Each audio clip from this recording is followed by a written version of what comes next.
Part A. Write down the next term in each of the following sequences. So before we can answer this question, we need to look at what is actually happening to the sequence. So I can see firstly that each of the numbers are going up. So I'm either adding or multiplying. We're going to look at adding first. So how do I get from 15 to 24? Well, that would be add 9. Now we'll check to see if this rule works for the next one. How would I get from 24 to 33? Well, that would also be add 9. And we'll check again just to be sure. 33 plus 9 gives us 42. So we can see that if we add 9 onto 42, this would give us the next term of the following sequence. So 42 plus 9 gives us 51. The next sequence, part II, is also going up. So it's adding or multiplying. And we're going to look at adding first. How do I get from 8 to 9? Well, that would be add 1. How do I get from 9 to 11? Add 2. From 11 to 14, that's add 3. Can we see a pattern here? Yeah, it's going up by 1 more every time. So to get from 14 to the next term, I would just add on 4. And 14 plus 4 is 18. Easy peasy. Part B then.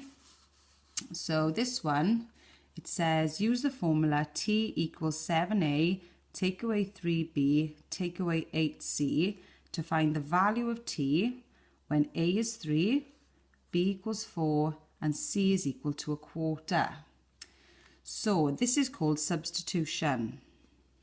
So this means that we have to substitute all the letters with the given values. Now we need to remember that 7a means 7 lots of a. So that's going to be 7 lots of our given value for a. So that's going to be 7 lots of 3. Then we're taking away 3 lots of whatever b is, which is 4. And then we're taking away 8 lots of whatever c is, which is a quarter. And now we're going to work these things out separately. So 7 times 3 is 21. 3 times 4 is 12. And 8 lots of a quarter. Well, if you add on quarter, a half, 3 quarters, 1 whole, we can see that 4 quarters makes up a whole. So 8 quarters would be 2 whole ones. And then 21 take away 12 is 9. Take away another 2 would give us 7.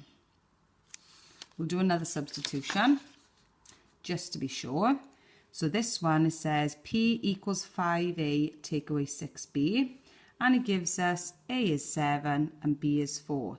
Now remember, 5a means 5 lots of a.